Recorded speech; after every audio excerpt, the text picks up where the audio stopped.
Hi there and welcome back to another video.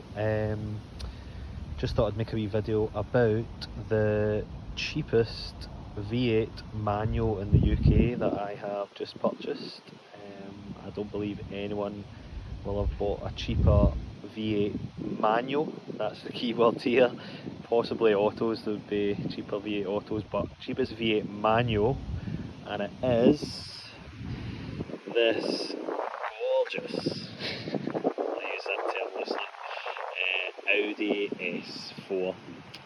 I'm going to have a wee walk around to the car, show you the good, just show you the good, won't show you the bad. You can probably already see some of the bad in it.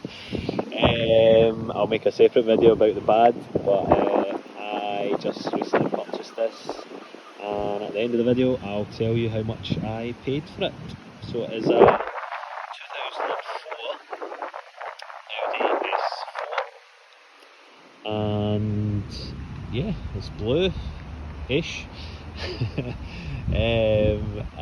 Just gloss over that door there, and yeah, it was cheap, as you can probably already tell from some of the visuals. You'll probably see why it was cheap, but these are cosmetic. There is a lot of good about the car, which again I'll tell you about. So yeah, 2004 car. It has 163,000 miles on the clock, and weirdly, and rather quite old school of me, I got this car by leaving a note on the windscreen of it, because I passed it very frequently around the area that I live in, Glasgow. I know the owners had it for a number of years in a very non-stalkerish way. I know the owners had it for a number of years, and seen recently that he had the newer shape S4 parked next to it, and me being a bit of a weirdo for some of these old cars, left a note saying if he was selling it, could he give me a ring, and he did. And small shout out to the owner, Douglas, who I bought it from, who was tremendous throughout and gave me a bargain, as you will find out as we go in. So I've walked around outside. You can clearly see, I will do a separate video on the bad bits, namely this, but you can see some of the bad bits already. But the good in it as well, I would say, is very good. So as standard, they come with these lovely Recaro chairs, seats, electric, lumbar support. We've got quite a nice and tidy interior, so for all the exterior doesn't look incredible, the interior is not half bad at all. Could do with a wee scrub up the seat, but it's not too bad. All the electrics work in it. Heated Recaros as well. We've got down there heated passenger and driver. We've got the full carbon pack, so that comes with all the carbon along here and on the doors. We've got auto headlights, we've got cruise control, we've got Bose sound system, we've got memory seating, we have, close that over, electric mirrors that are folding, those lovely mirrors that the S and RS models come with. This is like a game of guess as you go along, because even by looking at this, I'm pretty sure most of you will be able to guess about some of the bad that's here as well. Gloss over that because we're focusing on the positives of my recent purchase. We've got a retro 90s executive parrot kit here and here, which weirdly works, which is great. We've got parking sensors. We've got a more modern Audi Navigation Plus system. I think it's RNS something, sorry, don't remember the full name, but a lot of these came with a kind of slotted CD or CD cassette thing, but this one surprisingly came with the navigation, albeit very out of date, I'm sure. We have air conditioning that works. We have cruise control, which I think's quite rare in these as well. What else do we have? Again, if you gloss over here, a slight hint at some of the bad points. We have old school tax disc holder, which is tremendous. So the owner, Douglas, that I mentioned, had this car for over 10 years and mechanically looked after it religiously. As I'm about to show you with this here, this folder, which looks like it's more than 10 years old, but it is full to the brim of thousands of pounds worth of receipts that Douglas has spent on the car. All the original Audi book packs. He even sold me this wee sneaky slot down here, excuse my terrible running trainers, where you keep the book pack and service history books in there, all stamped up to 156,000, and we've got 163, I think, on the clock. So that's the good that we were focusing on there. Runs perfectly, absolutely perfectly with that mileage on it.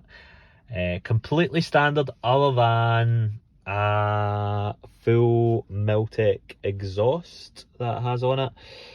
Again, I think a lot of people do that as the old exhausts corrode and disintegrate. The cost of a new one from Audi is vast, so it's cheaper and sounds a lot better with some aftermarket alternatives.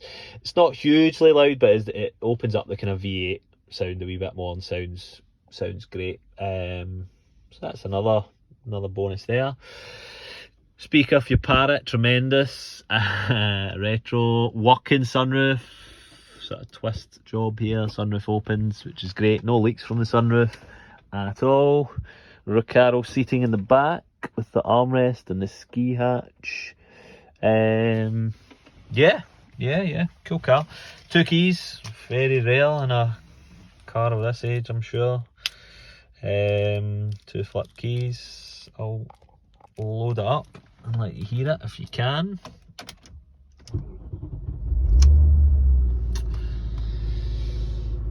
Audi MMI interface, turn that music down. CD on as well, retro chic. I think I've loaded up some CDs. There's a Parrot, tremendous bit of kit, 90s retro. MKI 9200, whatever that is.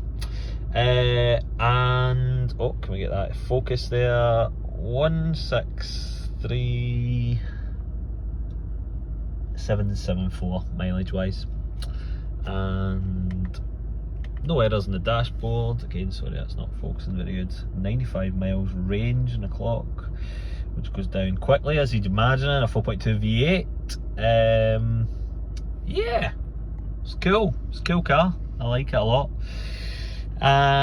So yeah, the big question is, what did I pay for all this goodness? And I have only showed you all the good bits, of course. So I labelled it as the cheapest. Oh, the range has gone up as we sit here idling, tremendous.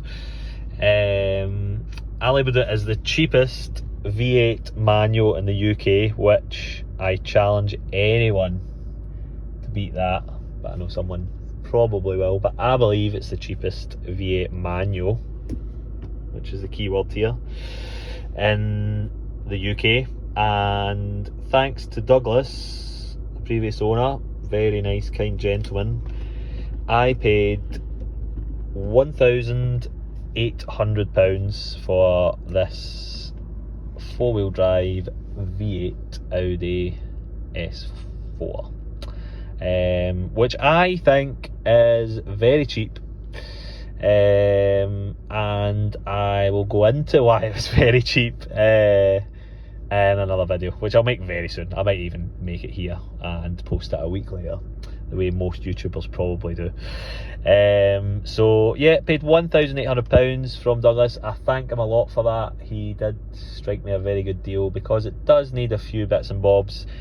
Nothing major. Running wise, it runs sweet and perfect which is all down to his maintenance in this rather huge folder of maintenance that he's spent on it, which is a credit to him. But yeah, thought it was cool. Thought I'd make a wee video of the cheapest V8 manual in the UK, I believe.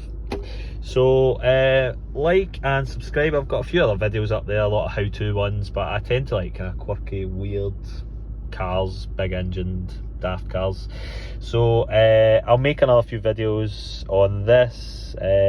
Probably keep it a reasonable amount of time, but I do like to flick through a few different cars. But I'll definitely make another video with the kind of bad points and maybe why it was the price it was. Thanks for watching. Like and subscribe, that's all the usual stuff people say, isn't it? But please do like and subscribe and comment. I try to reply to all the comments. Let me know what you think. Let me know if you've got a cheaper V8 manual. I'd love to know, and I'd love to know what it is and how much cheaper you got it for. I love a bargain. And I try to reply to all the comments when I can. Thanks again for watching. Speak soon.